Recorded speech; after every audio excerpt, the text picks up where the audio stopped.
نحمده ونصلي على رسوله الكريم أما بعد فأعوذ بالله من الشيطان الرجيم بسم الله الرحمن الرحيم الحمد لله نحمده ونستعينه ونستغفره ونؤمن به ونتوكل عليه ونعوذ بالله من شرور أنفسنا ومن سيئات أعمالنا من يهده الله فلا مضل له ومن يضلله فلا هادي له ونشهد أن لا إله إلا الله وحده لا شريك له ونشهد أن سيدنا محمدا عبده ورسوله أرسله بالهدى ودين الحق ليظهره على الدين كله وكفى بالله شهيدا خصوصا على أفضل وخاتم النبيين محمد الأمين وعلى آله وصحابه أجمعين فصلى الله عليه وسلم تسليما كثيرا كثيرا أما بعد رب اشرح لي صدري ويسر لي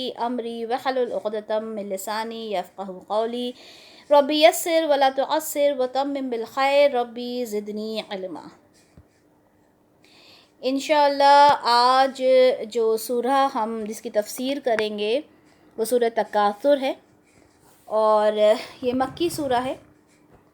اچھا، میں پہلے بھی مکی صورتوں کے بارے میں بتا چکی ہوں کہ مکی صورتیں جو ہوتی ہیں وہ بہت جامع صورتیں ہوتی ہیں۔ جامع مطلب کہ بہت کم الفاظ میں اپنا بہت سارا میننگ اپنے اندر رکھتی ہیں وہ، یعنی بہت شارٹ میں بہت زیادہ کچھ وہ کہہ جاتی ہیں، ٹھیک ہے، کم الفاظ میں بہت کچھ بیان کر دیتی ہیں۔ تو اس سورہ کو پہلے ہم لفظی ترجمہ اس کا دیکھ لیتے ہیں، ٹھیک ہے، پھر انشاءاللہ ہم اس کی تفسیر پہ جائیں گے، کیونکہ جب ہم ایک بار پورا ترجمہ دیکھ لیتے ہیں تو ہمیں یہ پتہ چل جاتا ہے کہ اس سورہ میں ہم کیا پڑھنے والے ہیں، ٹھیک ہے۔ بسم اللہ الرحمن الرحیم۔ الحاکم التکاثر۔ الحاکم یعنی تمہیں غافل کر دیا۔ کم جب آتا ہے کسی بھی ورڈ میں لاسٹ میں کم آتا ہے تو اس کا مطلب ہوتا ہے تم سب، ٹھیک ہے، تم سب کو الہا مطلب غافل کر دیا۔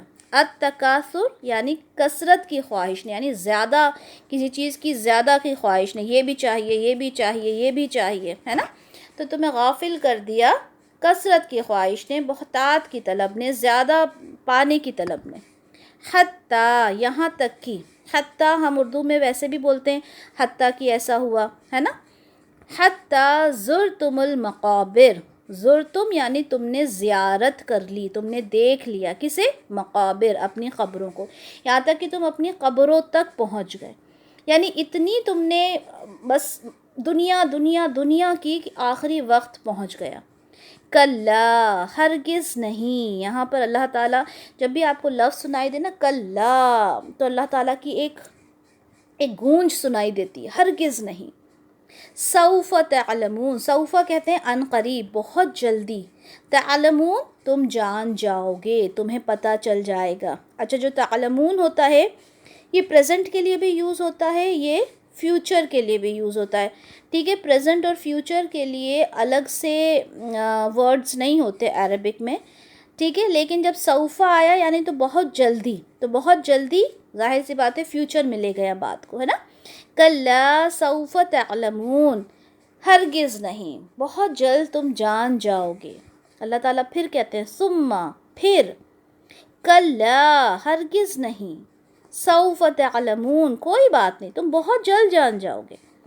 اور جب ہم کسی کو کوئی بات کنوے کرنا چاہتے ہیں، لائک ہم کسی کو ٹائم بتانا چاہتے ہیں کہ تمہیں 4 بجے، لائک ہم کلاس کے لیے کہتے ہیں، ٹھیک ہے، کہ 4 بجے یہ کلاس ہے، آپ نے آنا ہے، ہم کیا کرتے ہیں؟ ریمائنڈر سینڈ کرتے ہیں نا بار بار، 4 بجے کلاس ہے، 4 بجے کلاس ہے، ٹھیک ہے، آپ بھی اگر یاد نہ رہتا ہو تو بولتے ہوگے کہ بھائی 4 بجے میری کلاس ہے، مجھے یاد دلا دینا، ہوتا ہے نا۔ تو جب ہم کسی بات کو بار بار کہنا چاہتے، مطلب کسی چیز کی امپورٹنس بتانا چاہتے ہیں تو ہم اسے ریپیٹ کرتے ہیں، ریپیٹیشن ہوتا ہے۔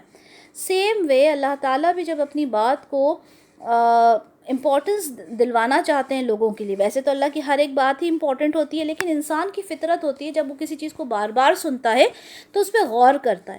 اللہ تعالیٰ پھر سے فرما رہا ہے ثم کلا سوف تعلمون، کوئی بات نہیں، یعنی پھر پھر کیا ہوگا؟ پھر تمہیں جلد ہی پتہ چل جائے گا. یعنی ایک بار بولا پھر کہا پھر تمہیں جلد ہی پتہ چلا.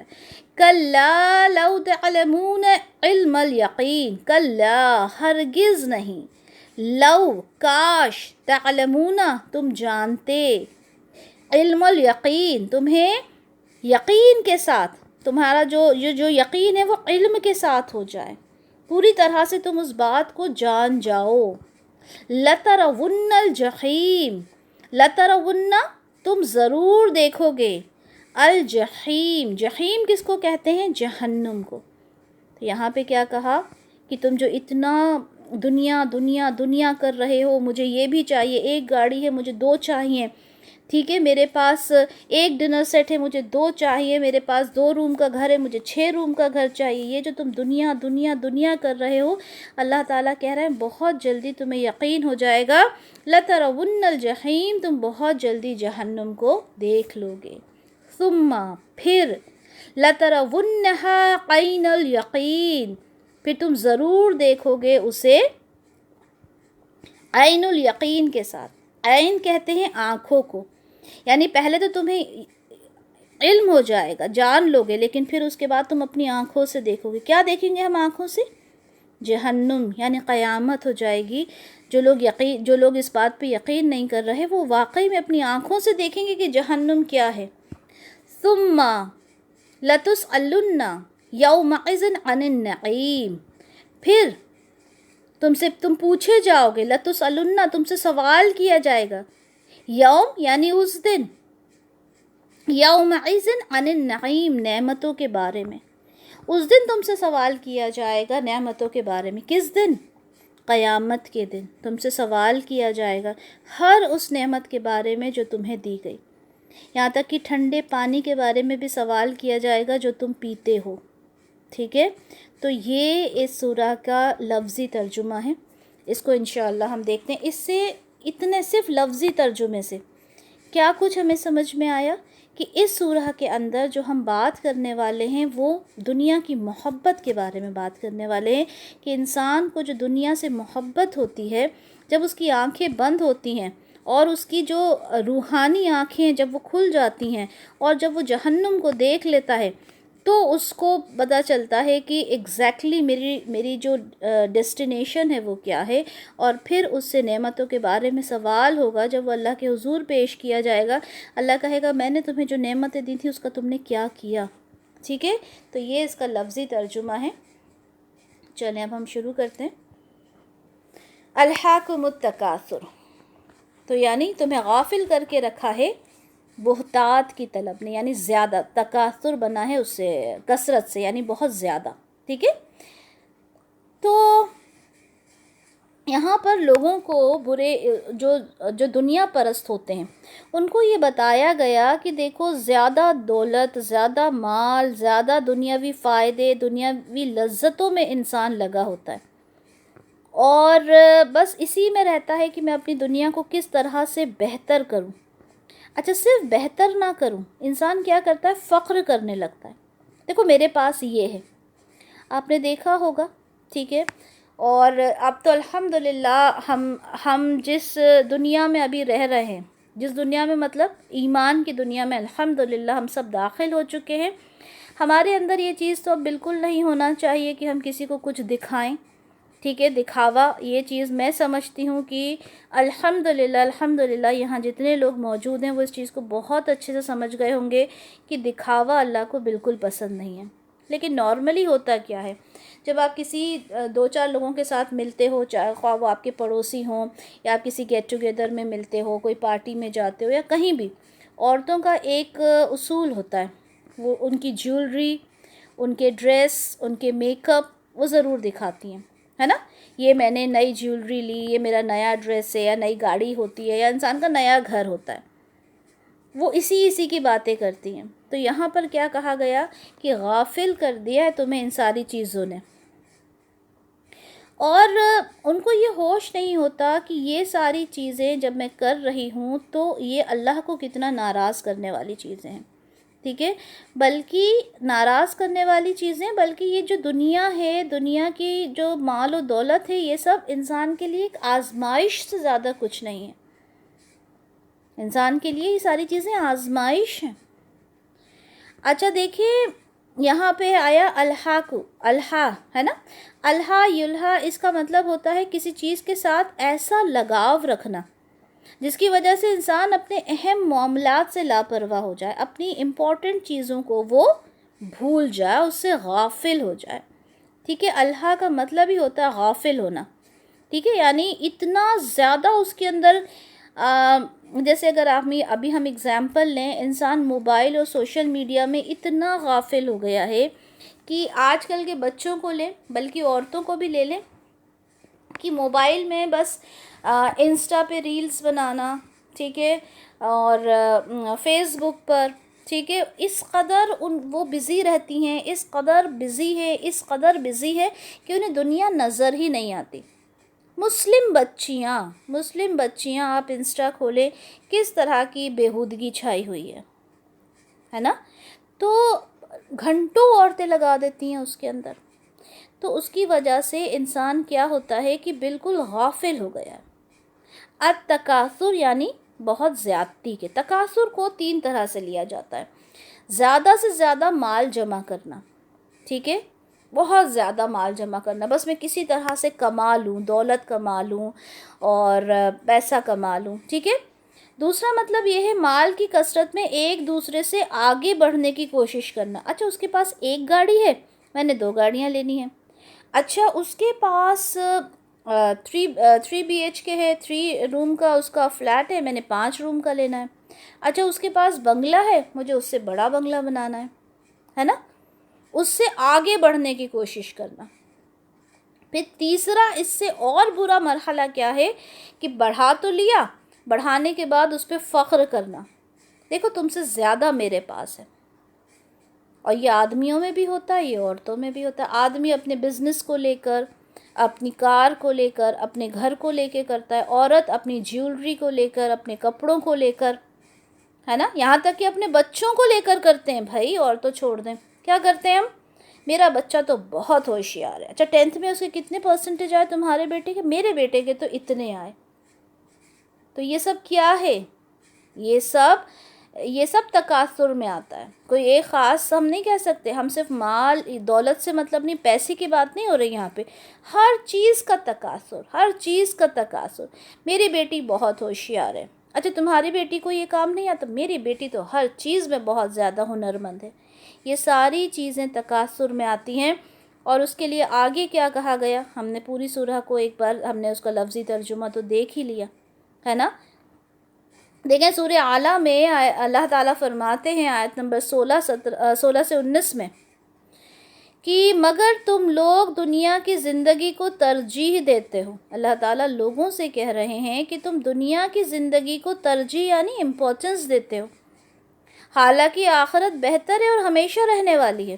اب مجھے یہ بتائیں کہ قرآن میں ایسی کون سی چیز ہے جو اللہ نے ہمیں بتا نہ دی. اللہ تعالیٰ کہہ رہے ہیں کہ تم لوگ دنیا کی زندگی کو امپورٹنس دیتے ہو، جبکہ بہترین چیز کیا ہے، آخرت کی زندگی ہے. بہترین چیز ہمیشہ رہنے والی ہے.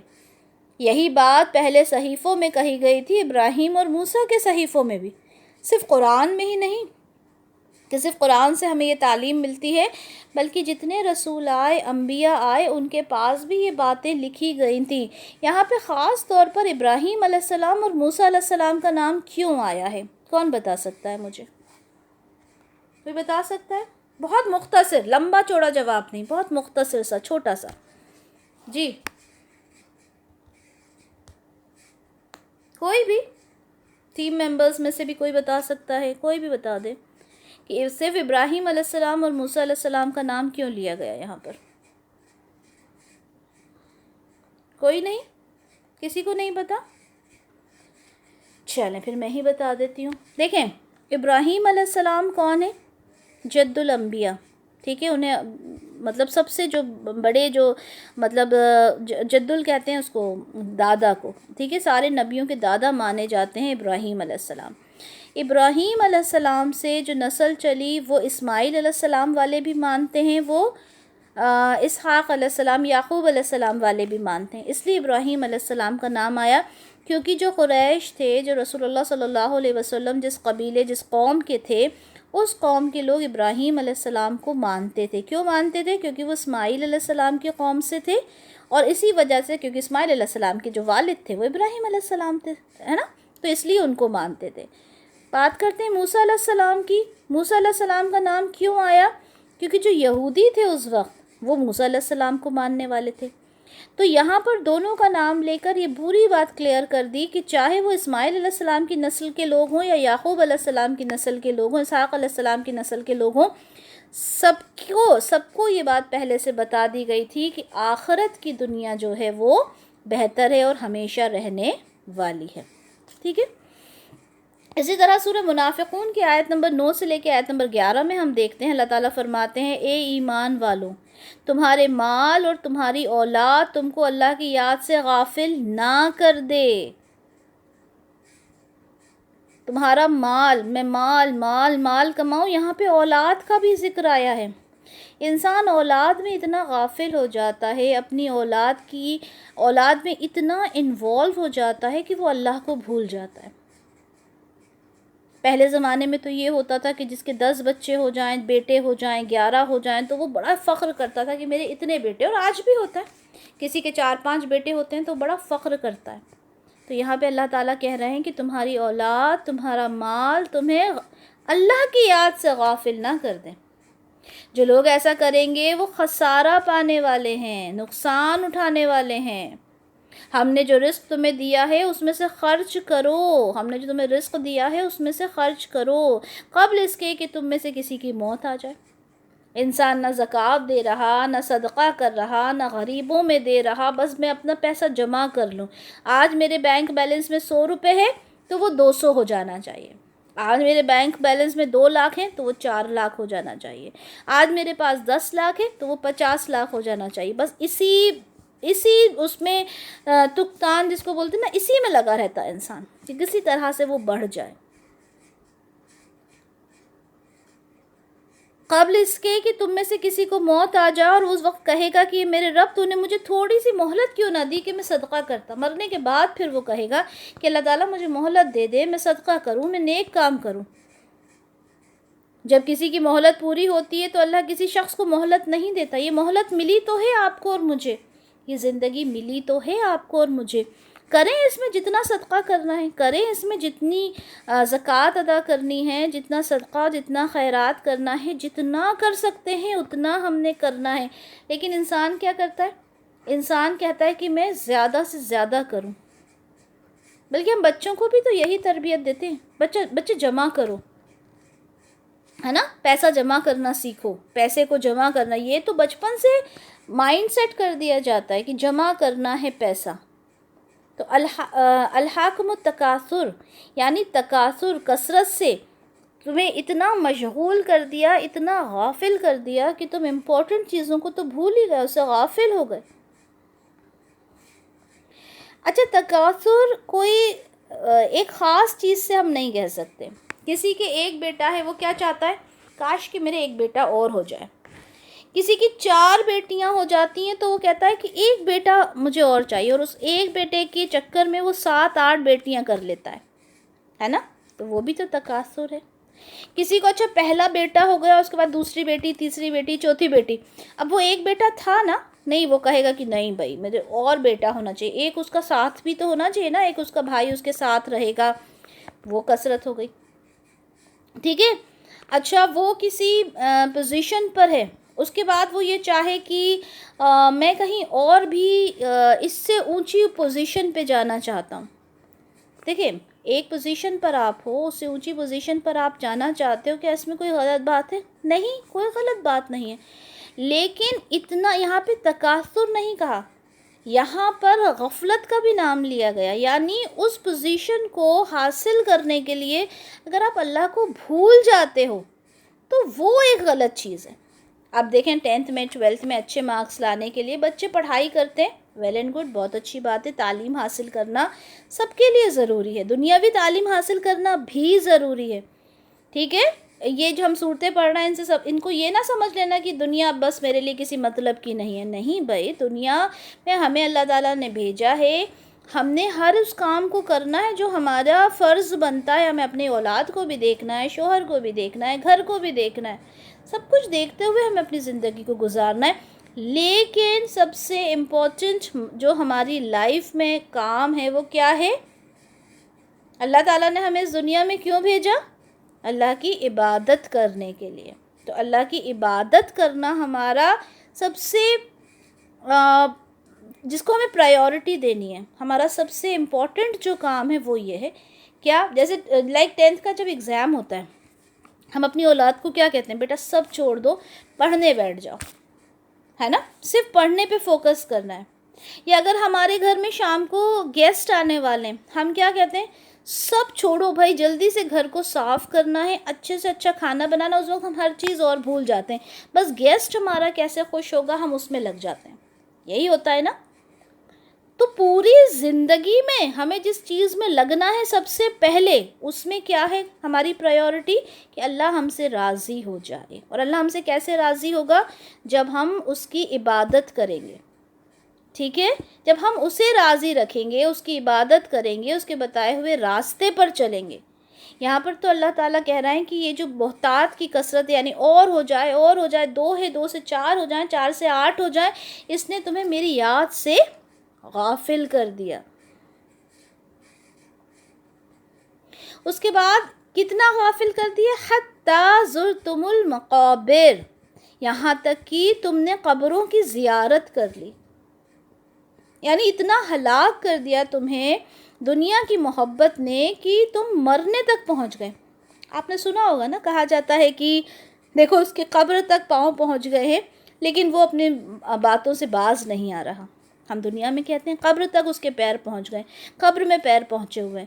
وہی بات اللہ تعالیٰ کہہ رہے ہیں کہ تم قبروں تک پہنچ گئے ہو, لیکن تمہیں دنیا کی محبت سے ہم دنیا میں دیکھتے ہیں 70 سال کا 80 سال کا آدمی ہے. کئی لوگ ایسے ہیں جن کی محبت چھوٹتی ہی نہیں ہے دنیا کی, بلکہ جتنا وہ ایک عمر پہ جاتا جاتا اس کی مرنے کی تمنا ختم ہو جاتی ہے. وہ جینا چاہتا ہے. آپ دیکھیے گا, کبھی بھی کسی بزرگ سے بات کیجیے گا, وہ جینا چاہتا ہے, مرنا چاہتا ہی نہیں ہے, کیونکہ دنیا اسے بہت زیادہ پسند ہے. ٹھیک ہے. اور یہ حدیث آپ نے سب نے سنی ہوگی کہ اگر ابن آدم کے پاس سونے سے بھری ہوئی ایک وادی آ جائے, سونے کی بھری ہوئی وادی آپ سوچیں, تو کیا وہ اس پر اطمینان کر لے گا, یا وہ چاہے گا کہ میرے پاس اور آ جائے؟ بتائیے. اگر ہمیں سونے سے بھرا ہوا ایک گڑھا مل جائے, سونے سے بھری ہوئی ایک وادی مل جائے, ہم اس پہ متفق ہو جاتے ہیں یا پھر ہم چاہتے ہیں کہ اور مل جائے؟ بتائیے. جی, اور کی طلب کرتے ہیں, ہے نا, تو ہم اور کی طلب کرتے ہیں. اسی طرح سے صحیح مسلم کی حدیث 2417 میں فرمایا کہ اگر ابن آدم کے پاس سونے سے بھری ہوئی ایک وادی ہو جائے تو وہ چاہے گا کہ اس کے پاس ایک اور وادی ہو جائے. اس کا منہ مٹی کے سوا کوئی اور چیز نہیں بھر سکتی. اس کا منہ مٹی کے سوا کوئی اور چیز نہیں بھر سکتی کا کیا مطلب ہوتا ہے بتائیے؟ کیا آپ لوگوں کے مائکس انمیوٹ نہیں ہو رہے آج؟ جی, قبر. میں بتاؤں؟ جی جلدی بتایا کر. قبر کی مٹی. قبر میں جانے کے بعد یعنی کہ انسان تو مٹی ہو جائے گا, تو خاک میں مل گیا تو ساری خواہش خاک میں مل جائے گا, یعنی کہ مٹی سے پیٹ بھر گیا. جی, ویری گڈ رانا. تو یہاں پر کیا کہا کہ اس کا منہ مٹی کے سوا کوئی چیز نہیں بھر سکتی. ٹھیک ہے. اسی طرح سے ایک اور دیکھتے ہیں کہ سنن ترمذی کی حدیث 3354, نبی کریم صلی اللہ علیہ وسلم اس وقت پہنچے جب آیت الحاکم التکاثر, زیادتی کی چاہت نے تمہیں غافل کر دیا, تلاوت فرما رہے تھے. آپ نے فرمایا ابن آدم میرا مال کہے جاتا ہے, اسے ہوس اور فکر میں وہ مرا جاتا ہے, مگر بتاؤ کہ تمہیں اس سے زیادہ کیا ملا جو تم نے صدقہ دے دیا یا آگے بھیج دیا یا کھا کر ختم کر دیا یا پہن کر بوسیدہ کر دیا. انسان کہتا ہے میرا مال, یہ مال میرا ہے, ٹھیک ہے, یہ گھر میرا ہے, یہ لاکھوں کی پراپرٹی میری ہے, یہ بینک بیلنس میرا ہے, لیکن اس کے ساتھ جاتا کیا ہے؟ وہ مال جاتا ہے جو اس نے صدقہ کیا, جو اس نے دے دیا وہ اس کا ہوتا ہے. ٹھیک ہے. تو یا اس نے آگے بھیج دیا، یعنی جو اس کے اعمال جو آگے چلے گئے، صدقہ جاریہ جس کو ہم کہتے ہیں، یا جو اس نے کھا کر، آپ نے جو کچھ کھایا وہ آپ کا اپنا ہے، یا جو آپ نے پہن کر بوسیدہ کر دیا، جو چیز آپ نے پہنی، آپ نے جسم کے اوپر پہنی، اس کا سوال نہیں ہوگا۔ لیکن آج ہماری، اگر ہم دیکھیں تو ہمارے وارڈروب میں، آپ میں، ہمارے سب کے، ہمارے پاس اتنا کپڑا ہوتا ہے، اتنا کپڑا ہوتا ہے کہ ہمیں کئی کپڑے تو ہمیں یاد بھی نہیں ہوتے کہ اچھا یہ میرے پاس یہ والا ڈریس بھی تھا، ہے نا۔ تو اللہ تعالیٰ فرما رہے ہیں کہ جس نے وہ پہن لیا تو وہ تو اس کا ہو گیا، اس کا کوئی حساب نہیں۔ نعمتوں کی بات کروں گی تو وہ بھی بتاؤں گی کہ نعمت پوچھنے پر اگر اللہ تعالیٰ آئے گا تو آپ سے ٹھنڈے پانی تک کا بھی سوال کر لے گا۔ اسی لیے جب ہم کپڑا پہنتے ہیں تو ہم دعا کرتے ہیں، ہے نا، دعا پڑھتے ہیں نا ہم، سنت طریقہ۔ اسی طرح سے جب ہم نیا کپڑا پہنتے ہیں ہم اس کی دعا کرتے ہیں، ہم کھانا کھاتے ہیں تو اس کی دعا پڑھتے ہیں۔ کیوں؟ تاکہ اللہ تعالیٰ ہم سے قیامت کے روز ان چیزوں کا سوال نہ کرے، کیونکہ ہم اللہ کو اس کا شکر ادا کر رہے ہیں۔ جن چیزوں کا، جن نعمتوں کا ہم اللہ سے شکر ادا نہیں کرتے، اللہ تعالیٰ ان کے بارے میں ہم سے سوال کرے گا۔ اور کبھی یہ نہیں پوچھنا کہ اللہ تعالیٰ، کبھی یہ نہیں بولنا کہ اللہ تعالیٰ ہمارے ساتھ آسان سوال جواب کرنا، نہیں، کبھی بھی دعا کرنا کہ اللہ تعالیٰ ہمیں بنا حساب کتاب کے، بنا سوال و جواب کے تو ہمارا فیصلہ کرنا۔ کیونکہ جب اللہ سوال پر آتا ہے نا، اس طرح سے سمجھے کہ پریکٹیکل ہوتا ہے، اس میں وائوا ہوتا ہے، آپ سب جانتے ہوں گے، سب پڑھے لکھے ماشاءاللہ۔ اس میں کیا ہوتا ہے؟ اس میں آپ کو ٹیچر سوال کرتی ہے نا، سوال کرتی ہے نا، اور آپ اس کا جواب دیتے ہو۔ اگر ٹیچر آپ کو سوال کتنا بھی ایزی کرے تو آپ کو ایک یہ تو رہتا ہے نا، یار پتہ نہیں ٹیچر کہاں سے کیا پوچھ لے گی۔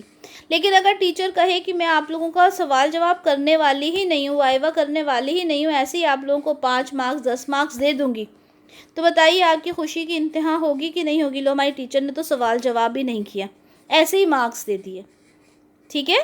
تو اللہ تعالیٰ سے یہ نہیں کرنا کہ اللہ تعالیٰ آسان سوال جواب کریں، کیونکہ اللہ کے آسان سوال جواب میں تو اللہ تعالیٰ آپ سے آپ کی صحت کا بھی سوال کر سکتا ہے۔ آپ اگر یہ رو رہے ہو کہ اللہ تعالیٰ تو نے مجھے کچھ نہیں دیا، اللہ مجھے کھانے کو بھی نہیں ہے، اللہ تعالیٰ مجھے پہننے کو بھی نہیں ہے، میں تو بڑا غریب ہوں، میں کیا کروں؟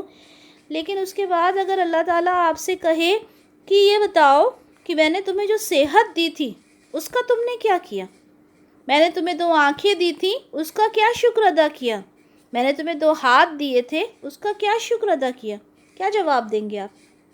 آپ تو روتے رہتے تھے، آپ تو بس یہ کہتے تھے کہ اللہ تو نے مجھے کچھ نہیں دیا، اللہ تعالیٰ تو نے مجھے کچھ نہیں دیا۔ کسی کو اللہ تعالیٰ نے بیٹے دیے، کسی کو اللہ نے بیٹیاں دیں، اللہ تعالیٰ نے جس کو چاہا کچھ بھی نہ دیا۔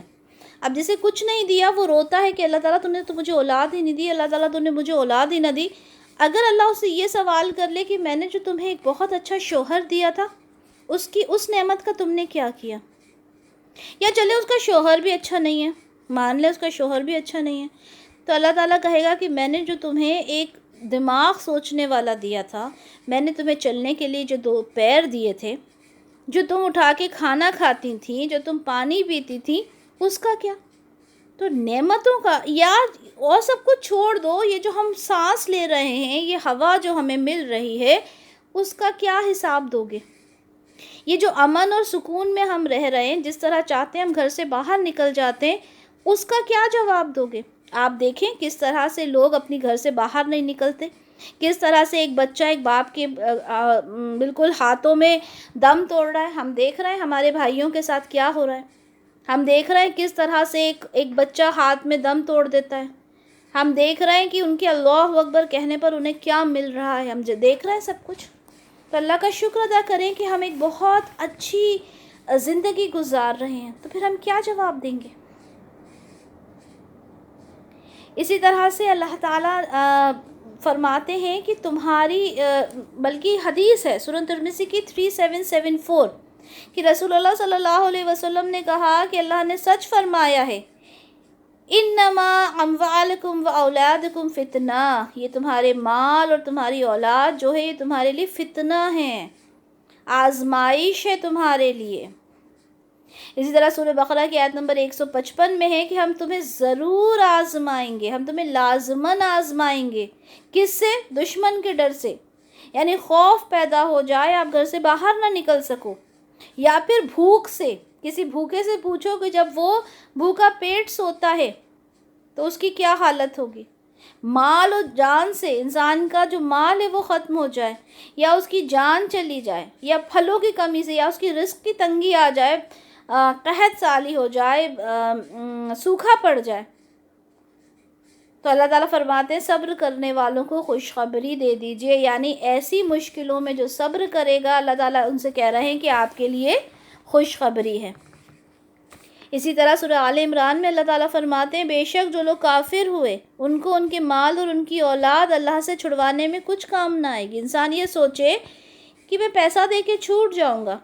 کیا اللہ کے یہاں پیسہ دے کے انسان چھوٹ سکتا ہے؟ کوئی ہے ایسا, کوئی کہیں ایسا کوئی کلوز ہے؟ انسان سارے جہان کی دولت بھی دینا چاہے تو بھی وہ دے کر چھوٹ نہیں سکتا. دنیا میں تو یہ ہوتا ہے کہ دنیا کی زندگی کے اندر انسان کیا کرتا ہے, پیسہ دے کے جیل سے چھوٹ جاتا ہے, اس کی ضمانت ہو جاتی ہے نا, اس نے پیسہ دے دیا, ضمانت ہو گئی, وہ باہر نکل آیا. لیکن جو آخرت کی جیل ہوگی, جو جہنم کا عذاب ہوگا, اس سے بچنے کا کوئی راستہ نہیں ہے. جب وہ ایک بار سزا سنا دی گئی, اس سے کیسے بچو گے؟ اس سے بچ سکتے ہو اگر تم ایمان والے ہو, اگر تم اللہ کے احکام پر چلتے ہو, اللہ کے بتائے ہوئے راستے پر چلتے ہو, اللہ کی عبادت کرتے ہو اور دنیا میں اتنے مشغول نہیں ہو جاتے, اتنے بزی نہیں ہو جاتے. اگر تم دنیا دنیا دنیا اتنی نہیں کرتے کہ اللہ کو ہی بھول جاؤ تو بے شک تم آزاد ہو جاؤ گے, بے شک تم جہنم سے بچ جاؤ گے. بٹ اس کے لیے آپ کو معلوم تو ہونا چاہیے کہ میں اللہ کی عبادت کیسے کروں. ہر بار ہر لیکچر میں آپ کو بتاتی ہوں عبادت یعنی ہوتا ہے ہر لمحہ اللہ کے بتائے ہوئے راستے پر چلنا. آپ کو اپنی جگہ سے مارکیٹ جانا ہے, ٹھیک ہے, مارکیٹ کا راستہ ہارڈلی 5 منٹ کا 10 منٹ کا جتنا بھی ہے آپ کے گھر سے. اب آپ کو وہ مارکیٹ جانے کے لیے وہ راستہ تو آپ کو پتہ ہی نہیں ہے, ٹھیک ہے, آپ کو راستہ تو بتا دیا گیا لیکن وہ راستہ آپ نہیں ڈھونڈ پا رہے ہو, ٹھیک ہے, آپ کو نہیں معلوم وہ راستہ کیا ہے. تو کیا آپ اس جگہ تک پہنچ سکتے ہو؟ مارکیٹ ہے یا کوئی بھی جگہ ہے, پہنچ سکتے ہو؟ ہرگز نہیں پہنچ سکتے. کیوں؟ کیونکہ وہ آپ کو راستہ بتا تو دیا کہ بھائی ایسے جانا, رائٹ لینا, لیفٹ لینا, پھر سامنے مارکیٹ آ جائے گا, لیکن آپ کو وہ راستہ سمجھ میں ہی نہیں آیا, آپ اس راستے پر چل ہی نہیں پائے, آپ کسی دوسرے راستے پر چلے گئے تو آپ وہاں نہیں پہنچ پاؤ گے. اسی طرح سے اللہ نے اپنے رسول بھیجے, ہر وقت نبی بھیجے اور آپ کو راستہ بتا دیا, ٹھیک ہے. راستہ بتانے کے بعد آپ کو کہہ دیا کہ اس راستے پہ چلو گے تو جنت میں جاؤ گے, اس راستے سے بھٹک جاؤ گے تو جہنم کی طرف چلے جاؤ گے. اب یہ تو بھئی اللہ نے تو آپ کو ساری چیزیں کلیئر کر دی نا, اب یہ آپ کے اوپر ہے کہ آپ اس راستے کو سمجھتے ہو یا نہیں سمجھتے, ٹھیک ہے. اسی طرح جو سورہ آل عمران کی میں نے ابھی آیت آپ لوگوں کے سامنے پڑھی تھی, اس میں آگے ہے کہ یہ لوگ تو جہنم کا ایندھن ہے. آپ کو پتہ ہے جہنم کا ایندھن کیا ہوگا؟ ایندھن بولتے ہیں فیول کو. جہنم کا ایندھن انسان ہوں گے, پتھر اور انسان. سوچیں انسانوں کو جلا کر ان سے ان کا ایندھن بنایا جائے گا. تب آپ سوچیں وہ انسان کون ہوں گے؟ انسان تو مطلب وہی ہوں گے نا, یہی جو 2 پیر 2 ہاتھ والے انسان ہوتے ہیں, آپ اور میرے جیسے. تو اللہ تعالیٰ نے یہاں تو ساری چیزیں کلیئر کر دی ہیں, راستہ بتا دیا, آپ کو طریقہ چلنے کا بتا دیا, آپ نے کیسے جانا ہے, ہر چیز اللہ تعالیٰ نے بیان کر دی. سورہ انفال کی آیت نمبر 28 میں اللہ تعالیٰ فرماتے ہیں جان لو کہ تمہارے مال اور تمہاری اولاد آزمائش کے سوا کچھ بھی نہیں ہے.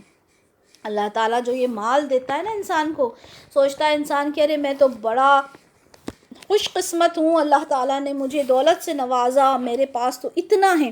یہ انسان کے لیے آزمائش ہے. قرآن میں ہی آیا ہے کہ اللہ تعالیٰ دے کر بھی آزماتا ہے, اللہ تعالیٰ لے کر بھی آزماتا ہے, ٹھیک ہے. دے کر کیسے آزماتا ہے کہ جب اللہ تعالیٰ نے بہت مال اور دولت دیا, آپ اس کا کس طرح سے شکر ادا کرتے ہو, کس طرح سے اس کو خرچ کرتے ہو. اور لے کر کیسے آزماتا ہے کہ اللہ تعالیٰ نے آپ سے سب کچھ لے لیا, اب آپ اس کے اوپر کس طرح سے اللہ کا شکر ادا کرتے ہو. تو یہ ایک بہت بڑی چیز ہے, بہت بڑی چیز ہے جو انسان کو سمجھنے کی ضرورت ہے. کلا سوف تعلمون. کوئی بات نہیں, تمہیں بہت جلد معلوم ہو جائے گا. ثم کلا سوف تعلمون، کوئی بات نہیں، تمہیں بہت جلد معلوم ہو جائے گا. اچھا مجھے بتائیں یہ بہت جلد یہ کیا ہے؟ بہت جلد یہ بہت جلد کیا ہے؟ قیامت ہے. ایسا نہیں کہ کل مجھے پتہ چل جائے گا، نہیں، بہت جلد سے مطلب ہے کہ قیامت جب آئے گی تب پتہ چل جائے گا. ٹھیک ہے، یا قیامت سے پہلے ہی انسان کی تو قیامت آ جاتی ہے. کیسے؟ جب وہ مرتا ہے اسے فوراً پتہ چل جاتا ہے کہ مرنے کے ساتھ ہی اسے معلوم ہو جاتا ہے کہ میرے کیا حال ہوں گے. میں نے آپ لوگوں کو حدیث شیئر کی تھی نا کہ جب جیسے ہی انسان مرتا ہے اور اس کے پاس فرشتے آتے ہیں اسے پتہ چل جاتا ہے.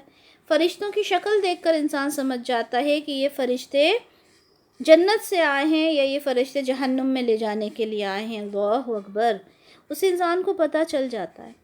تو اللہ تعالیٰ کہہ رہے ہیں کہ کوئی بات نہیں، کرتے جاؤ دنیا میں جو کرنا ہے، بہت جلد تمہیں پتہ چل جائے گا.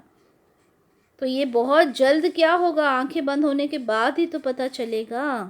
یہ جو تم اس نشے میں گھوم رہے ہو، اتنے مگن ہو اپنی دنیا میں، کوئی بات نہیں، بہت جلدی تمہیں اس بارے میں پتہ چل جائے گا. سورہ جمعہ کی آیت نمبر 8 میں ہے، ان سے فرما دیجئے کہ جس موت سے تم بھاگتے ہو وہ تمہیں آ کر رہے گی. انسان موت سے کتنا بھی بھاگنے کی کوشش کرے، کتنا بھی سوچے کہ میں نہ مروں، لیکن آدمی کو مرنا تو ہے ہی. وہ 20 سال میں بھی مر سکتا ہے، وہ 100 سال میں بھی مر سکتا ہے، لیکن موت تو آخر انسان کو آ کر ہی رہنا ہے، چاہے وہ کتنا بھی اس سے بھاگے. پھر تم اللہ کے سامنے پیش کیے جاؤ گے، جو پوشیدہ اور ظاہر کو جاننے والا. اللہ تعالیٰ ہر چیز کو جاننے والا ہے. جو تم نے چھپ کر کیا ہوگا، جو تم نے دروازوں کے پیچھے کیا ہوگا، اللہ تعالیٰ ہر چیز کو دیکھتا ہے. ہمارے بچوں کو یہ چیز ہمیں سکھانی ہے کہ بیٹا تم یہ جو موبائل دیکھتے ہو، اس موبائل کے اندر تم کیا دیکھتے ہو، بھلے ہی میں نہ دیکھتی لیکن اللہ دیکھ رہا ہے. ہمارے بچے جب 14-15 سال کے ہو جاتے ہیں تو ہم ان پہ ہر وقت نظر نہیں رکھ سکتے. ہمیں نہیں معلوم ہمارا بیٹا ہماری بیٹی کیا دیکھ رہی ہے. ہمارا بیٹا بیٹی جب 16-17 سال کے ہو کے کالج جا رہے ہیں، ہمیں نہیں پتہ، ہم ان پہ نظر نہیں رکھتے، لیکن انہیں یہ تربیت ہمیں دینی ہے کہ بیٹا میں تمہارے ساتھ ہر وقت نہیں ہوں، لیکن اللہ تمہیں ہر وقت دیکھ رہا ہے. اپنی اولاد کو یہ سکھائیں کہ بیٹا یہ راستہ صحیح کی طرف ہے، یہ راستہ غلط کی طرف ہے، یہ راستہ جنت کی طرف ہے، یہ راستہ جہنم کی طرف جاتا ہے. اگر تم صحیح راستے پر چلو گے تو تمہیں انعامات ملیں گے، اگر تم غلط راستے پر چلو گے تو جہنم کا عذاب ملے گا. تو اللہ تعالیٰ انسان کو ہر وقت دیکھتا رہتا ہے اور اس کا ایک پورا حساب کتاب جو ہے وہ لکھا جاتا ہے. بلکہ قرآن کی ایک آیت ہے کہ انسان کا یہ جو گردن ہے نا، گردن کے آس پاس کہیں پر ایک ایسی چیز ہے، ٹھیک ہے، جیسے ہم اگر آج کی تاریخ میں سمجھیں تو ہم سمجھ سکتے ہیں جیسے ایک میموری کارڈ ہوتا ہے. ٹھیک ہے، ایک میموری کارڈ ہوتا ہے کتنا چھوٹا سا، اسے نکال کے ہم جہاں بھی لگائیں ہم پوری ہماری جو بھی کچھ اس میں موویز ہوتی ہیں، فوٹوگرافس ہوتے ہیں، ہماری جتنے بھی ڈاکیومنٹس ہوتے ہیں سب سامنے آ جاتے ہیں. اسی طرح سے وہ کچھ ایسا ایک چیز ہوگی، ایک گلینڈ ہوگا جس کو نکال کے لگایا جائے گا اور اس کا سارا جو چٹھا ہے وہ کھل کر سامنے آ جائے گا. قرآن کی ایک آیت میں ہے، یہ مجھے اس وقت یاد نہیں آ رہی. تو اب آپ سوچیں کہ میں اپنی زندگی میں جو کچھ کرتی ہوں وہ ہر چیز سامنے آ جائے گی. ہمیں تو سمجھنا ہے، لیکن ہمارے بچوں کو ہم نے تربیت دینی ہے کہ بیٹا دیکھو تم جو کچھ کر رہے ہو وہ اللہ تعالیٰ دیکھ رہا ہے. اور کیسے سمجھنا ہے کہ دیکھو تمہارے موبائل کے اندر تم ویڈیوز لیتے ہو، پکچرز لیتے ہو، وہ ساری سیو ہو جاتی ہیں. اب اس کو اگر تم دیکھنا چاہو تو تم ساری کم سے کم 8 سال 10 سال کی تمہارے جتنے بھی ہیں میموری کارڈ میں ہر چیز سیو ہوتی ہے. آپ 15 سال پرانا بھی ویڈیو نکال کر اس میں سے دیکھ لیتے ہو، تمہیں یاد نہیں ہوتا، تم بھول چکے ہوتے ہو. تم جب 1 مہینے کے تھے جب میں نے تمہاری یہ ویڈیو بنائی تھی. انسان اپنے آپ کو دیکھ لیتا ہے نا، بچے دیکھ لیتے ہیں، یہی ہوتا ہے نا. تو ان کو اس طرح سے سمجھائیں کہ بیٹا دیکھو تم 1 مہینے کے تھے، تمہیں نہیں معلوم کہ تم کیا کر رہے تھے، لیکن یہ ویڈیو کے اندر ہر چیز میں نے کیپچر کی ہے. اسی طرح تم جو کچھ کر رہے ہو اللہ تعالیٰ اسے کیپچر کر رہے ہیں. بچوں کو بچوں کی زبان میں انہیں سمجھائیں. تم اگر ماں باپ کے ساتھ حسن سلوک نہیں کر رہے، ماں کو جواب دے رہے ہو، باپ کو جواب اگر تم دے رہے ہو تو بیٹا انہیں قرآن کی آیت کھول کر دکھائیں گے، دیکھو حسن سلوک کا یہاں پر آیا ہے. تو یہ بہت ضروری ہے کہ ہم اپنے بچوں کو تعلیم دیں، اپنے بچوں کو یہ چیز سمجھائیں۔ تو یہاں پر اللہ تعالیٰ کیا فرما رہے ہیں کہ بہت جلدی تمہیں اس بات کا پتہ چل جائے گا، لیکن وہ پتہ کب چلے گا؟ وہ پتہ جب چلے گا جب انسان بہت دیر ہو چکی ہوگی اور اس کے پاس کچھ نہ بچے گا۔ کلا لو تعلمون علم الیقین، کلا ہرگز نہیں، لو یعنی کاش، تعلمون کاش کہ تم جان جاتے، کہ علم الیقین یقین کے ساتھ، یقین کے ساتھ تمہیں پتہ چل جاتا۔ یقین کیا ہے؟ یقین یعنی کسی چیز کا بھروسہ، کسی چیز کا اطمینان، ہے نا؟ ہم کسی چیز پہ یقین رکھتے ہیں، یعنی ہمیں پورا اعتماد ہوتا ہے کہ یہ چیز ہے اور ایسی ہونی ہے، یعنی کوئی اس میں غفلت نہیں ہوتی۔ اسی طرح سے یقین جو ہے وہ دین کا اساس ہے، یعنی جو دین ہے ہمارا وہ کس پر ڈپینڈ ہے؟ عقیدے پر، ایمان پر۔ یہ کیا ہے ہمارا؟ یقین ہے نا۔ ہم نے کیا اللہ کو دیکھا ہے؟ ہم نے اللہ کو نہیں دیکھا، لیکن ہمارا یقین ہے کہ اللہ ہے۔ کیا ہم نے رسول اللہ کو دیکھا ہے؟ ہم نے نہیں دیکھا، لیکن ہمارا یقین ہے کہ رسول اللہ تھے، ہے نا؟ یہاں 1450 سال پہلے وہ تھے۔ کیا ہم نے جنت دوزخ کو دیکھا ہے؟ نہیں دیکھا، لیکن ہمارا یقین ہے کہ جنت دوزخ ہے۔ تو یقین ہماری پوری دین کا جو ایسنس ہے، ہمارا جو ہم جس کو ایمان بولتے ہیں، وہ کیا ہے؟ یقین ہی تو ہے۔ تو یقین جو ہوتا ہے وہ 3 طرح کا ہوتا ہے، ٹھیک ہے؟ یقین جو ہوتا ہے وہ 3 طرح کا ہوتا ہے۔ وہ ہوتا ہے علم الیقین، عین الیقین، حق الیقین۔ کون کون سا یقین ہوتا ہے؟ علم الیقین، علم جو بولتے ہیں ہم، ٹھیک ہے؟ عین الیقین اور حق الیقین، 3 طرح کا علم ہوتا ہے، ٹھیک ہے؟ اور انشاءاللہ یہی کوسچن میں آج آپ لوگوں کو دوں گی بھی، کہ یہ 3 طرح کا جو علم ہوتا ہے اس کو آپ لوگوں نے ایکسپلین کرنا ہے۔ علم الیقین، ٹھیک ہے، عین الیقین اور حق الیقین۔ اب جی رانا جی یہ تینوں کا ڈیفرنس تھوڑا پھر سے بتائیں تو۔ میں نے ابھی ڈیفرنس بتایا ہی نہیں، ابھی بتاتی ہوں انشاءاللہ۔ ہمیں 3 طرح کا یقین بتایا۔ تو علم الیقین کیا ہوتا ہے؟ اچھا، کوئی یہ چیز لکھ کر ڈراپ کر دے اس میں، علم الیقین، عین الیقین اور حق الیقین۔ علم عین سے آئے گا، عین الیقین بھی عین سے آئے گا، اور حق الیقین ہا اور قاف، ٹھیک ہے؟ لکھ کر بھیج دیں گروپ میں، ٹھیک ہے؟ تو پہلا ہم دیکھتے ہیں علم الیقین۔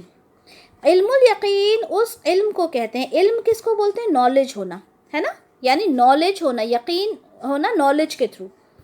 اس علم کو کہتے ہیں جو غور و فکر اور علمی اور عقلی استدلال سے حاصل ہو۔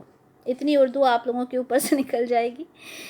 علم الیقین یعنی وہ یقین ہوتا ہے جو ہم اپنی غور و فکر سے کسی چیز کو سمجھیں، ٹھیک ہے؟ جو نالج ہم حاصل کریں، یعنی وہ علم جو کسی سے سن لیا، پڑھ لیا، کوئی دلیل دیکھ لی، کسی گفتگو پہ ہم نے کسی بات پہ غور و فکر کر لیا اور ہمیں پتہ چل گیا، وہ ہوتا ہے علم الیقین، ٹھیک ہے؟ ہم نے یہ قرآن پڑھا، ہم نے دیکھا کہ اچھا ایسا ہوتا ہے، ایسا ہوتا ہے، ہمیں علم ہو گیا، اسے کہتے ہیں علم الیقین، ٹھیک ہے؟ اس کے بعد ہوتا ہے عین الیقین، یعنی عین کہتے ہیں آنکھ کو، آنکھ سے دیکھ کر یقین کرنا، یہ یقین کا دوسرا حصہ ہوتا ہے۔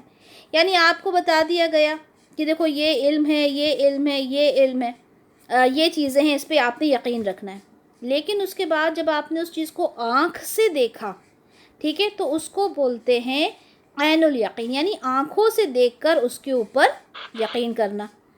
اچھا، اب دوسروں سے سیکھ کر یا آپ اپنی خود کی کتاب سے بھی اگر آپ پڑھتے ہیں، کہیں سے بھی دیکھتے ہیں، کہیں سے بھی آپ ڈیٹا کلیکٹ کرتے ہیں، وہ آپ کا علم بولتے ہیں نالج کو، علم حاصل کرنا۔ اچھا، اس کے بعد جب آپ نے اس چیز کو آنکھ سے دیکھا، اس کو میں اگزامپل کے تھرو بھی انشاءاللہ سمجھاؤں گی، جب آپ نے اس چیز کو آنکھ سے دیکھا، ٹھیک ہے، تو وہ ہو جاتا ہے عین الیقین، یعنی آپ نے آنکھوں سے اس چیز کو اچھے سے دیکھ لیا۔ اب آنکھوں سے دیکھنے پہ بھی ہم کہتے ہیں نا، آنکھوں سے بھی کئی باری دھوکہ ہو جاتا ہے نا، آنکھوں کا دھوکہ کسی چیز کو کہتے ہیں۔ تو اب اس کے بعد بھی آپ چاہتے ہیں کہ نہیں، آنکھوں سے دیکھا بھی مجھے کچھ یقین نہیں ہو رہا، میں اس کے اوپر اور ڈیٹیل میں اس چیز کو سمجھنا چاہتی ہوں دیکھنے کے بعد، تو اسے کہتے ہیں حق الیقین، حق کا یقین، یعنی اب میں اس کی حقیقت کو اچھے سے سمجھوں گا، اس چیز کو اچھے سے جب میں سمجھ جاؤں گا تب مجھے یقین ہو جائے گا کہ ہاں یہ چیز واقعی میں ہے۔ اب دیکھتے ہیں کیسے۔ فار ایگزامپل میں نے دھواں اڑتا ہوا دیکھا، ٹھیک ہے، اب جب میں نے اس دھواں کو اڑتے ہوئے دیکھا تو صرف مجھے دور سے ایسا نظر آ رہا ہے، تو مجھے کیا یقین ہوا کہ کہیں نہ کہیں آگ لگی ہوئی ہے۔ یہ کیسے، میں نے کیسے سمجھا کہ آگ لگی ہوئی ہے؟ کیونکہ مجھے علم تھا اس بات کا کہ جب دھواں اٹھتا ہے تو وہاں پر کہیں نہ کہیں آگ تو لگی ہوتی ہے۔ تو یہ ہو گیا علم الیقین، ٹھیک ہے، میں نے دھواں دیکھا، میں نے یہ علم کر لیا کیونکہ میری نالج میں یہ چیز مجھے بتائی گئی تھی بچپن سے کہ بھئی یہ اگر آگ جلتی ہے تو دھواں اٹھتا ہے۔ اب دھوئیں کو دیکھ کر میں نے مان لیا کہ کہیں نہ کہیں آگ جل رہی ہے۔ میں گیا اٹھ کے اس جگہ پر، میں نے جا کر دیکھا۔ اب میں نے جب دیکھا تو وہاں پہ یہ دیکھا کہ وہاں پر آگ جل رہی ہے، تو میں نے کس سے دیکھا؟ اپنی آنکھوں سے اس آگ کو دیکھ لیا۔ میں نے یقین کر لیا کہ اچھا یہاں پر آگ جل رہی ہے تو یہاں پر یہ آگ ہے۔ لیکن آنکھوں سے دیکھنے کے بعد بھی یہ بھی تو ہو سکتا ہے کہ وہ آگ نہ ہو، وہ کسی طرح کا آنکھوں کا دھوکہ ہو، یا کسی طرح کا اس طرح کا کوئی ٹوائے آج کل جو چلتے ہیں الیکٹرانک، اس طرح کے کوئی انسٹرومنٹ ہوتے ہیں جو آگ جیسے نظر آتے ہیں۔ آپ نے دیکھا ہوگا مارکیٹ میں اس طرح کے ٹوائز بھی ہوتے ہیں جو لگتا ہے کہ آگ جلی ہوئی ہے۔ تو ہو سکتا ہے آنکھوں سے دیکھنے کے بعد بھی آپ کو اس چیز پر آپ کو سمجھ میں نہ آیا ہو کہ یہ واقعی میں آگ ہے یا نہیں۔ تو آنکھوں سے تو پتہ چل گیا، لیکن اس کے بعد جو تیسرا مرحلہ ہوتا ہے وہ ہوتا ہے حق الیقین کا، یعنی آپ اس کے پاس گئے، اس کی تپش کو آپ نے محسوس کیا، ٹھیک ہے، اس کی تپش کو محسوس کیا، اس کے قریب گئے، اس کو یا تو اس کو آپ نے ٹچ کر کے وہاں تک ہاتھ لے جا کے دیکھا، آپ کا ہاتھ ایک دم جل گیا یا ایسی کوئی چیز ہوئی، تو آپ کو حق الیقین ہو گیا کہ ہاں یہ چیز ہے، تو آپ کو وہ یقین ہو گیا۔ تو یہ 3 طرح کے یقین ہوتے ہیں۔ ہمیں جو قیامت کا یقین ہے، ہمیں جو جنت اور آخرت کا یقین ہے، وہ کون سا یقین ہے؟ وہ کون سی کیٹیگری کا یقین ہے؟ بتائیے۔ علم الیقین کی یقین ہے، ہمیں علم ہے کہ جہنم ہے، بالکل، دوزخ ہے۔ ہمیں علم الیقین ہے کیونکہ ہمیں کتابوں سے یہ علم ملا، ہمیں رسول اللہ سے یہ علم ملا کہ جنت ہے، جہنم ہے، تو ہمیں علم ہے اس چیز کا، تو علم الیقین ہے۔ اب بتائیں کہ عین الیقین کب ہوگا اس چیز کو لے کر ہمیں؟ جب میری مرنے کے بعد ہے نا، مرنے کے بعد جب ہمیں قبر میں ہم جائیں گے اور ہمیں دکھا دیا جائے گا کہ دیکھو یہ دوزخ ہے، یہ جنت ہے، تو ہمیں ہو جائے گا عین الیقین۔ اور حق الیقین ہمیں کب ہوگا؟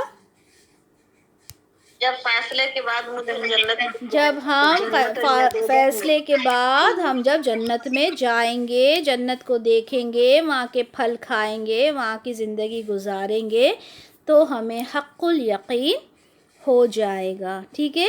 تو یہاں پہ دیکھیں پہلا لفظ آیا ہے علم الیقین، آیت نمبر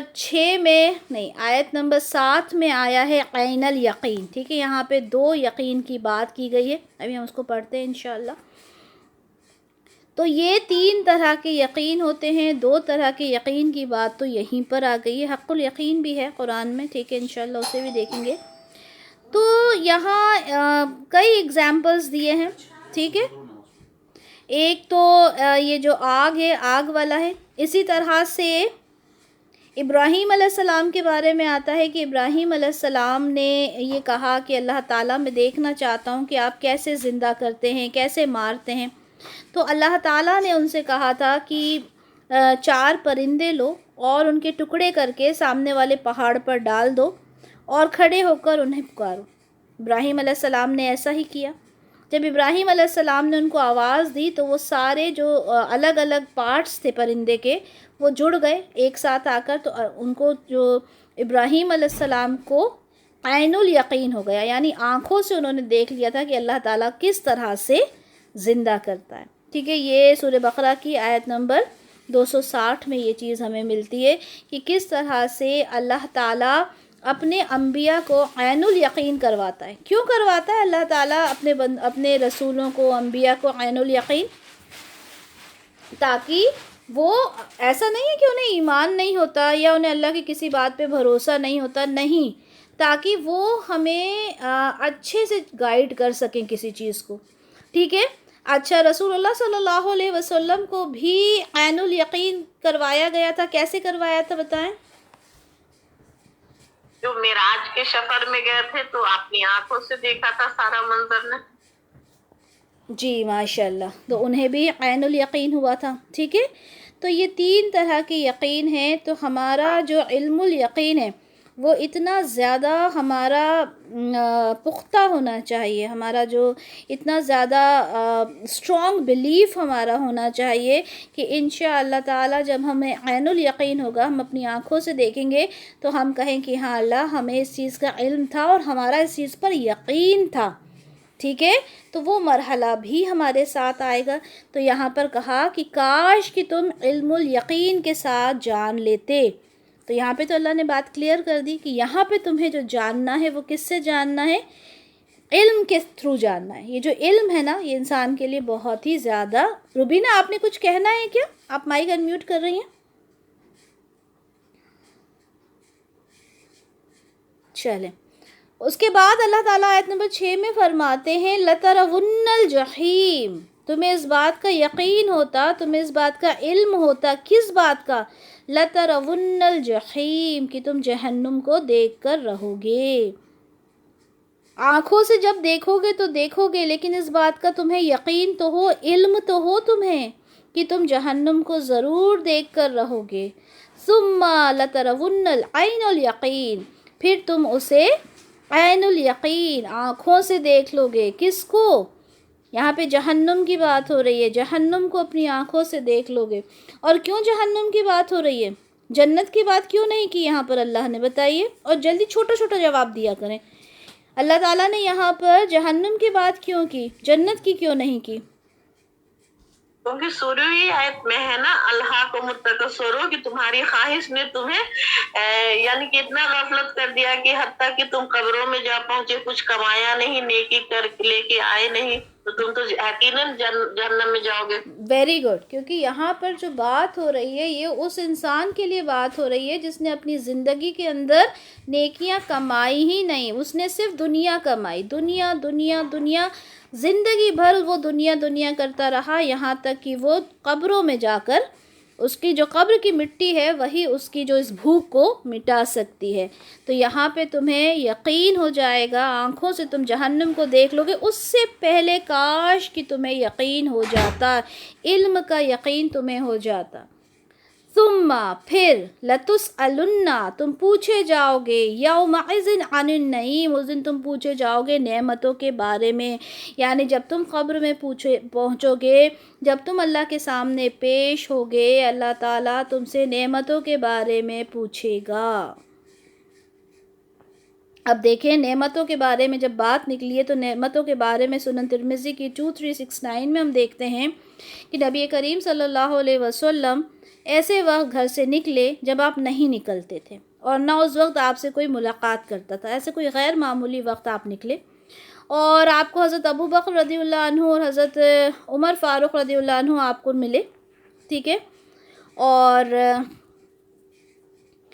تینوں نے بھوک کی شکایت کی، کیونکہ وہ ایسا وقت تھا آپ سب کچھ چھوڑ کر آئے تھے، ٹھیک ہے، اسلام کی خاطر، اور آپ نے تینوں نے بھوک کی شکایت کی. تینوں کو بھوک لگ رہی تھی. وہ سب مل کر ابو الحیشم جو ایک انصاری تھے ان کے گھر پر گئے، اور ان کے گھر میں کھجور اور درخت اور کھجور کے درخت تھے، بکریاں تھیں. ٹھیک ہے. تو وہاں گئے اور ان کی بیوی سے پوچھا کہ بھئی تمہارے شوہر کہاں ہیں؟ انہوں نے کہا کہ وہ ہمارے لیے میٹھا پانی لانے گئے ہیں. عرب تھا، پانی کھارا ہوتا ہوگا شاید، وہاں سے میٹھا پانی لینے گئے. تو ساری باتیں ہو رہی تھیں. اسی دوران ابو الحیشم ایک بھری ہوئی مشق لے کر پہنچے. انہوں نے مشق رکھا، رسول اللہ صلی اللہ علیہ وسلم سے لپٹ گئے اور کہا میرے ماں باپ آپ پر فدا ہوں. پھر سب کو وہ اپنے باغ میں لے گئے، ان کے لیے ایک بستر بچھایا، کھجور کے درخت کے پاس گئے، وہاں سے کھجوروں کا گچھا لیا اور رسول اللہ صلی اللہ علیہ وسلم کے سامنے رکھ دیا. ٹھیک ہے، ایک صحابی کے گھر گئے اور وہاں پر وہ بڑے خوش ہوئے، میٹھا پانی دیا وہاں تھا اور جو کھجور تھے وہ آپ کو دیے۔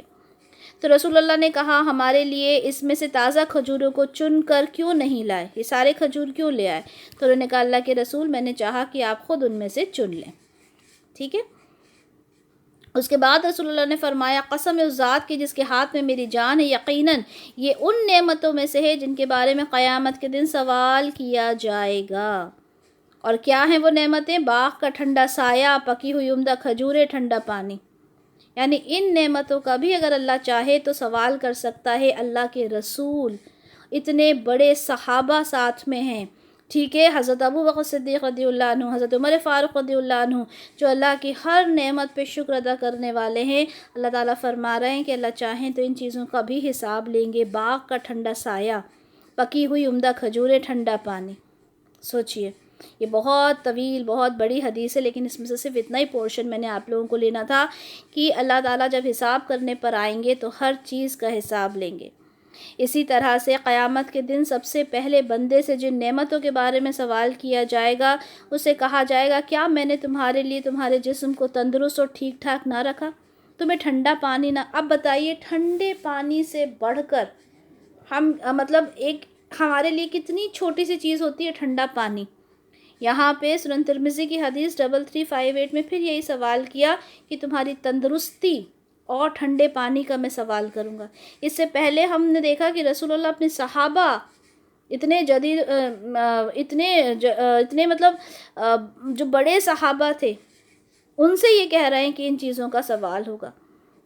اسی طرح سورہ نحل کی آیت نمبر 18 میں ہے، اور اگر تم اللہ کی نعمتیں شمار کرو تو انہیں شمار نہیں کر پاؤ گے، یقیناً اللہ بخشنے والا نہایت رحم کرنے والا ہے۔ اسی طرح ایک اور آیت میں ہے کہ جس دن کافر آگ کے سامنے کھڑے دیے جائیں گے ان سے کہا جائے گا تم اپنے حصے کی نعمتیں دنیا کی زندگی میں پا چکے اور تم نے ان سے لطف اٹھا لیا، تم بلا وجہ زمین میں تکبر کرتے تھے اور تم نے نافرمانیاں کی، ان کی پاداش میں تمہیں ذلت کا عذاب دیا جا رہا ہے۔ کسی بھی کافر کو دیکھ کر یہ سوچنا کہ اس کو تو اللہ نے کتنی نعمتیں دی ہیں، مجھے کیوں نہیں نعمتوں سے نوازا؟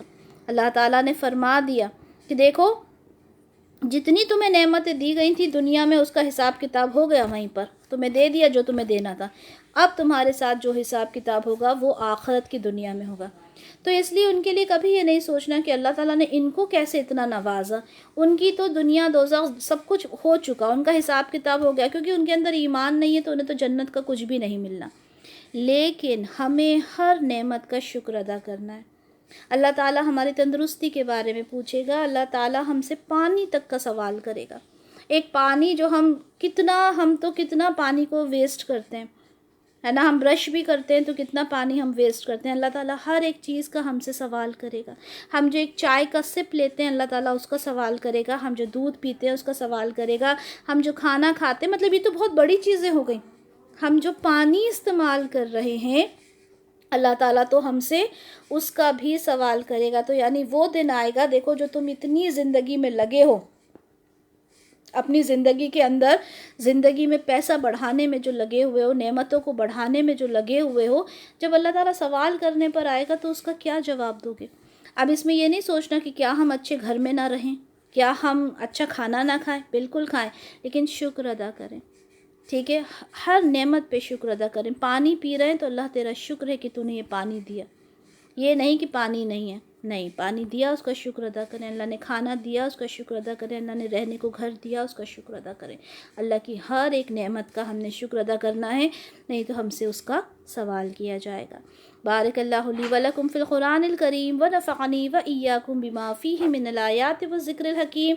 سبحانک اللہم وبحمدک، اشہد ان لا الہ الا انت، استغفرک واتوب الیک۔ جزاک اللہ خیرا کثیرا واحسن الدنیا والآخرہ۔ السلام علیکم ورحمۃ اللہ وبرکاتہ۔